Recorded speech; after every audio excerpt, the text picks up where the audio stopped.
তোমরা সবাই কেমন আছো? আশা করি তোমরা সবাই খুব ভালো আছো, আর আমরা এখানে সবাই খুব ভালো আছি মোটামুটি এখনো পর্যন্ত।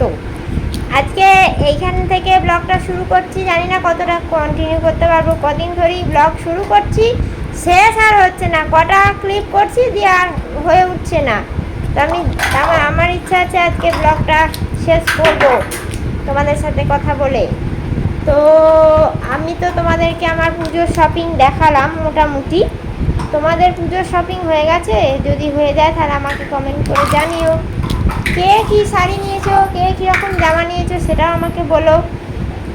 আমি তো তোমাদের দেখালাম, আর আমার জামা কাপড়, ছেলের জামা কাপড় কীরকম লাগলো সেটাও বলো। এবার বলবে যে তুমি তো কাউকে কিছু দিয়েছো, সেটা তো দেখালে না। সত্যি কথা বলতে কি, তাড়াতাড়ি করে আমার একটা দেখানো হয় না। আমি সেরকমভাবে কাউকে কিছু দিইনি, নেয়নি। সব থেকে বড় কথা, ওরা বলেছে আমি টাকা নিয়ে নেবো। আমার দেয়ার মধ্যে থাকে, মানে আমাদের দেয়ার মধ্যে থাকে আমার মাকে, বাবাকে, আমার দিদি, জামাইবাবু, দিদির মেয়েকে, আমার ননদ, নন্দাই, ননদের ছেলে মেয়েগুলোকে, এইগুলোকেই দেয়ার থাকে মোটামুটি। আর একটা বাচ্চা আছে পাশের বাড়ি, ওকে দেওয়া হবে। ও জামাটা দেখানো হয়নি, তোমাদের পরে দেখিয়ে দেবো এখন। না ওটা লেবু কালারের একটা গেঞ্জি, মানে আমার ছেলের থেকে 1 বছরের ছোট বাচ্চাটা। সে সম্পর্কের হিসেবে দেখতে গেলে আমার ছেলের ভাইপো হয়। মানে আর কি অল্প বয়সে সব বিয়ে থা করে সব ব্যাপার স্যাপার আছে, সেই জন্য ভাইপো হয়। তো আমার ছেলেকে দিয়েছিল, আমার ছেলে যখন হয় তখন দিয়েছিল। তো আমাদের সেই অর্থে দেওয়া হয়নি, আর তাছাড়া ওর জন্মের পর থেকে আমাদের কিছু দেওয়া হয়নি সেভাবে বাচ্চাটাকে। তো সেই বাচ্চাটার জন্য জামা আনা হয়েছে, তাকেই দেয়া হবে। আর সেভাবে কাউকে কিছু দেওয়া হচ্ছে না বলতে, আমার মাকে শাড়ি দেয়া হয়েছে, মা নিয়ে চলে গেছে। সেই মুহূর্তে না মায়ের শাড়িটা আর ব্লগ করা হয়নি। তবুও আমার মা বলেছিল যে আমাকে শাড়ি দিতে হবে না, আমি শাড়ি নেব না, টাকা নেব। তো তারপরেও আমার শ্বশুরমশাই বলেছে না, টাকা দেওয়া যায় না, শাড়ি নিতে হবে। তো আমার শ্বশুরমশাই শাড়ি এনে দিয়েছিল, ওটা আমি তোমাদের দেখাতে ভুলে গেছি, সরি, খুব ভুল হয়ে গেছে, দেখানো হয়নি। হ্যাঁ, তো শাড়ি নেবে না বলেছিল, মা বলেছিল যে আমার শাড়ি প্রচুর আছে, মানে পাহাড়, হিমালয় পর্বতের মতন শাড়ি আছে, তো শাড়ি নেবে না। আমার থেকে গ্রোসারি নিয়েছিল আমার মা। এবার তারপরেও আমার শ্বশুরমশাই একটা শাড়ি এনে দিয়েছে, বলেছে তুমি যা দিয়েছো আমি আমার তরফ থেকে একটা কাপড় দেবো। ও মাকে কাপড় দিয়েছি, মা চলে গেছে, বাড়ি চলে গেছে, দিদিও বাড়ি চলে গেছে, দিদি কালকে বিকেলে চলে গেছে, মা আজকে সকালে গেছে। আজকে 23 তারিখ, না সরি, আজকে 24 তারিখ, 24শে সেপ্টেম্বর আমি ব্লগটা করছি। আর মারা এসেছিল 23শে সেপ্টেম্বর। আমার দিদি 23 তারিখ চলে গেছে, মা 24 তারিখ আজকে গেছে। তো যাই হোক গে, আমার এই মাত্র রান্না কমপ্লিট মোটামুটি হয়েছে। দুধটা এখনও হয়নি, দুধটা করবো। এবার চিকুকে নিয়ে একটু ওপরে এলাম, চিকু এই যে দেখো খেলা করছে। এইগুলো হচ্ছে ওর মানে লার্নিংয়ের জন্য দেওয়া হয়েছিল। লার্নিং তো কত করে, এই যে দেখো, চিবোয় বেশি, লার্নিংটা কম করে। আর আমাদের এই দশাটা এখনও পর্যন্ত একই আছে, বাগানো হয়নি, হবে আশা করছি। আর ওকে নিয়ে একটু ওপরে এলাম, এই সময়টা ওপরে আসে না। আজকে এই সময়টা ও আমার শ্বশুরমশাইয়ের সঙ্গে একটু হাফ রাস্তা যায় আর কি, ও টোটো করে বাড়ির সামনেটাতেই একটু নামিয়ে দেয়, একটু নিয়ে গিয়ে নামিয়ে দেয়, যা অভ্যেস আছে। এইবারে হয়েছে কি, আজকে তো বৃষ্টি পড়ছিল, এখন থেমে গেছে, কিন্তু মেঘলা হয়ে আছে, কিন্তু বেরোতে যাবে সেই সময় ঝমঝম করে বৃষ্টি। এবার বৃষ্টি পড়ার দরুন ওর আর যাওয়া হলো না। আমার শ্বশুরমশাই যাই হোক করে ছাতা নিয়ে গেলেন, কিন্তু আমার ছেলেকে আর নিয়ে যাওয়া হলো না আর কি, ওকে আর নিয়ে যাওয়া হলো না। সেই জন্য বায়না জুড়েছে। এবার ওকে নিয়ে একটু ওপরে এসেছি, এখনও পুজো হয়নি ঠাকুরের, কি বলবো, ঠাকুর বুঝবে। আমাকে টানতে টানতে নিয়ে চলে এলো, ওপরে চলো। এখনও ঠাকুরের পুজো হয়নি। আমি যাই হোক একটুখানি ঘুরিয়ে ভালিয়ে নিয়ে নিচে নিয়ে চলে যাব। গ্যাস পোঁছা হয়নি, গ্যাসটা মুছে নিয়ে দুধ করব, দুধ করে নিয়ে ঠাকুরের পুজো করব। তো ততক্ষণ তোমাদের সাথে একটা জিনিস শেয়ার করি। আমরা হচ্ছে যে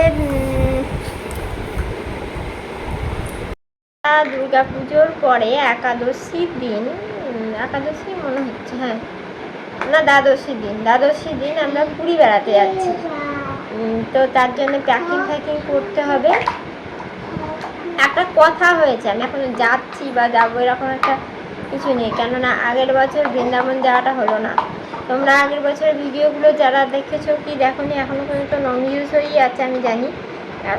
এখনকার ভিডিওগুলো তোমরা দেখছো, তো রিকোয়েস্ট করবো আমার আগের বছরের ভিডিওগুলো মানে পুরোনো ভিডিওগুলো সবাই মিলে দেখো একটু।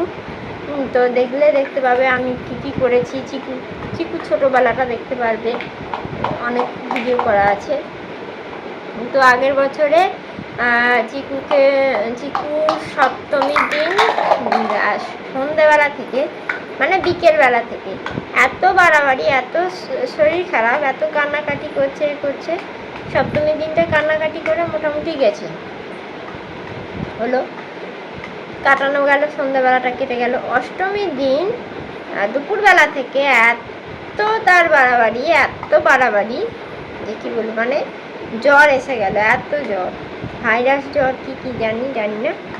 মথুরা বৃন্দাবন আমাদের যাওয়ার কথা ছিল, ভাইরাস জ্বর এসে গেল, আর তার যাওয়া হলো না, মানে আমাদের আর যাওয়া হলো না, ভাইরাস জ্বর এলো। যদিও অষ্টমী দিন নবমীর দিন জ্বরটা থেমে গেল, নবমীর দিন আর জ্বর আসেনি, ওষুধ খাইয়ে দেওয়ার পর আর জ্বর আসেনি। দশমীর দিনও ভালো হয়ে গেল, একাদশী এবং দ্বাদশীর দিনই আমাদের যাওয়ার কথা। প্রতি বছরই আমরা দ্বাদশীর দিন বেড়াতে যাই, কিন্তু মানে আর বছরে ওই এমন মথুরা বৃন্দাবনে গিয়ে যাবার আগে এমন হলো যে যাওয়া হলো না আর কি, যারা ক্যান্সেল হয়ে গেল। আমাদের ফ্যামিলিতে সবাই গিয়েছিলো, আমার দিদি, জামাইবাবু, আমার মা, বাবা, আরও সবাই গিয়েছিলো, কাকা কাকিমারা। আমারও যাওয়ার কথা ছিল, বাট আমার ক্যান্সেল হয়ে গেল। দ্বাদশীর দিন মানে মোটামুটি বাচ্চাটা ঠিক হয়ে গেছিলো, কিন্তু ওই যে মানে কি বলবো, যাওয়া হলো না, যেহেতু শরীর দুর্বল এটা এসব কারণে বাড়ি থেকে যাওয়া হয়নি। আবার অনেকে বলছে যাসনি, ভালো করেছিস, কেননা মথুরা বৃন্দাবনে এত হাঁটতে হয়েছে যে মানে কি বলবো, তখন তো ভালোভাবে খুব একটা ভালোভাবে বাচ্চা মানুষ খুব ভালোভাবে তো হাঁটতে পারবে না, বেশিরভাগটাই ওকে কোলে নিতে হবে, এখনও হয়তো নিতে হবে। কিন্তু সেই জন্য আমার বাবা বললো ভাগ্যিস যায়নি, না গেছে ভালো হয়েছে। আর আমার এখনও ছোটো আছে, এখনও 3-4 বছর বয়স পর্যন্ত ওই পুরী দীঘা এসবই হবে ওরকে নিয়ে আর কি। অন্তত 4 বছর বা 4.5 বছর না হলে 4 বছর বা 4.5 বছর না হলে ওকে বড় কোথাও নিয়ে যাওয়া যাবে না। 4 বছর কমপক্ষে হয়ে গেলে মোটামুটি যেতে পারবে, বা 3.5 বছর হলেও হয়তো হবে বড় জায়গায়, নাহলে এই পুরী দীঘা এসব জায়গায় যেতে হবে কাছে পিঠে। দেখা যাক, মথুরা বৃন্দাবন আবারও যাওয়ার কথা হচ্ছে, হয়তো 8 বছর অক্টোবরে যাওয়া হতে পারে। মথুরা বৃন্দাবন যাওয়া হলে যাবো। তো তোমাদেরকে ব্লগটা আমি শেয়ার করব, তোমরা আমাকে দেখো। আর এবারে জানি না কী করবে, ঠাকুরই জানে। অসুস্থ থাকলে আমার মোটামুটি যাওয়া হবে, বা আমিও সুস্থ থাকলে যাওয়া হবে। যদিও ওয়েদারটা খারাপ থাকবে, যতদূর শুনেছি বৃষ্টি পড়তে পারে পুজোর সময়। তো পুজোর সময় বৃষ্টি পড়ুক যাই পড়ুক, শরীর সুস্থ থাকলে মোটামুটি যাওয়াটা হয়ে যাবে, যাওয়াই করে যাওয়া হয়ে যাবে। এবার ওখানকার ওয়েদার কেমন থাকবে সেটাই কথা। তো চলো, তোমাদেরকে আমি কি জামা নেব, আমি কি প্যাকিং করব সেটা তো দেখাবই, মোটামুটি দেখিয়ে দিই কী জামা নেবো। আজকে একটু সুযোগ পেয়েছি, ঠাকুর এখন না খেয়ে বসে আছে, আমার তো এরা পারমিশন ছাড়া যাওয়া যাবে না, আর একে তো আর একা রেখে যাওয়া যায় না, যাই হোক করে বুঝিয়ে বাজিয়ে নিয়ে যেতে হবে। দিয়ে আবার বলবো আবার আসবো আমি উপরে, তুমি আমার সঙ্গে আসবে। চলো দেখিয়ে দিই কী জামা নেবো আমি। ফ্রেন্ড, আমি তোমাদেরকে বলেছিলাম বটে যে কি কি জামা নেব তোমাদেরকে দেখাবো কি কি জামার মধ্যে মোটা দুটো জামা আছে। এই যে এটা সব আমার দিদি দিয়েছিল 1 বছর, অনলাইন থেকে কিনেই দিয়েছিল। একটা সাদা রঙের জামা, বেশ ভালো সুন্দর একটা জামা। এটা আমি আগের বছর কিনেছিলাম, কিন্তু এই যে বেড়াতে যাবো বলেই কিনেছিলাম যে বেড়াতে গিয়ে পরবো, কিন্তু বেড়াতে যাওয়াও হয়নি আর পরাও হয়নি। আর এই আর একটা আছে, এটা ভাবছি নেবো, নিতেও পারি আবার এটা নাও নিতে পারি, কেননা এবার বলবে একটা জামা পরে যাচ্ছে, তার জন্য না দাঁড়াও বলছি। এই একটা আছে আমার মায়ের ওখানে একটা জামা আছে, সেই জামাটা মা বলেছে আমি নিয়ে নেবো। আর আমার দিদি একটা আমারই জামা নিয়ে গেছে, বলেছে যে তুই আর আমি দুজনা মিলে পরবো। ও নিয়ে গেছে, বলেছে আমি আগে পরবো তারপর তুই পরবি। আমার টপ একটা, আর আমি একটা জিন্স নেবো। এই মুহূর্তে জিন্সটা খুঁজে পেলাম না, কোথায় ঢুকে গেছে, দেখতে হবে। জিন্সটা নেবো, জিন্স না নিয়ে অন্তত লেগিংস একটা নিয়ে নেবো। আর একটা জামা আমি পরে যাবো, যেটা পরে যাবো তোমাদের তো দেখাবোই, তোমরা দেখতেই পাবে। সেই জামাটা পরে যাবো, নর্মাল একটা জামা পরে যাবো। মানে এখন তো জানো আমরা হচ্ছে মধ্যবিত্ত ফ্যামিলির একটা মানুষ, ছাপোষা মানুষ। সেই ছাপোষা মানুষটি ইয়ে করবে, ছাপোষা মানুষরা কী করে, মানে যা এলে গেলে এগেলে যাবতীয় জামা কাপড় সমস্ত কাচতে হয়, ধুতে হয়, হয়। ওই জন্য বেশি জামা কাপড় নিয়ে যাবো না।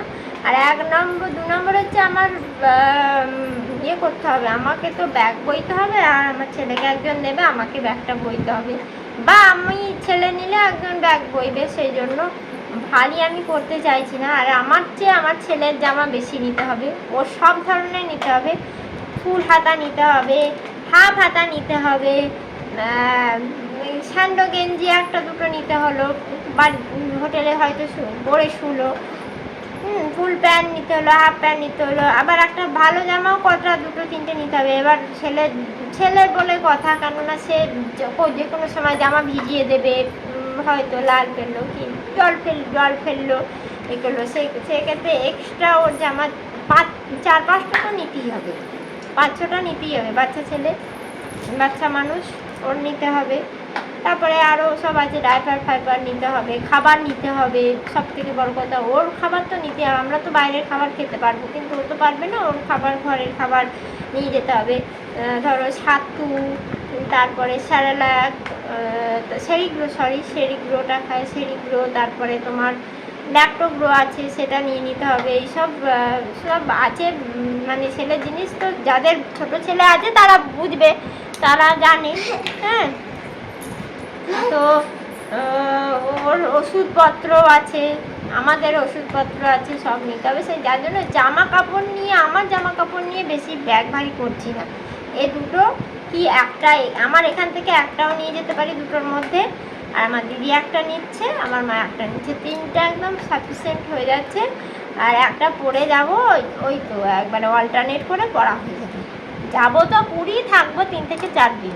গাদা জামা কাপড় নিয়ে কি হবে, শুধুমাত্র চিকুরগুলো নিয়ে যাব, চিকুর লাগতে পারে, চিকুরগুলো নিয়ে যেতে হবে।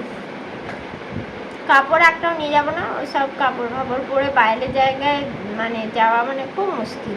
কাপড় নিয়ে যেতে পারবো না বাবা, বাড়িতেই কাপড় কোনো রকম পরি, সেই জন্য কাপড়। হ্যাঁ, নাইটি নিয়ে যেতে হবে রাত্রে পরার জন্য, একটা হোক 2টো হোক নিয়ে যেতে হবে। একটাই নিয়ে যাব, 2টো আর নিয়ে যাবো না। যদি 2টো লাগে, বলা যায় না, রাত্রিবেলা 2টো নিয়ে যাবো। বাদ বাকি আর কিছু নিয়ে যাবে না, বাদ বাকি আমার মা সব নিয়ে যাবে বলেছে, মা দিদি নিয়ে যাবে, হয়ে যাবে। মারা আমরা একটা ঘরে থাকবো, আমার জন্য আর আলাদা ঘর নেয়নি, তো এইভাবে চলে যাবে। এই জন্য আমরা আর জামা কাপড় নিচ্ছি না। ওর সাথে ক্রিম নিতে হবে, আমারও সাথে কিছু ক্রিম নিতে হবে। এই জন্য জামা কাপড় নিয়ে ব্যাগ ভারী করার কোনো মানে হয় না, অল্টারনেট করে পরে যাওয়া যাবে। চলো, জামা কাপড় দেখানো হলো না, কিন্তু জামা কাপড় বার করতে গিয়ে কিছু পুরনো স্মৃতি বেরিয়ে আসছে, তোমাদেরকে দেখাতে পারি।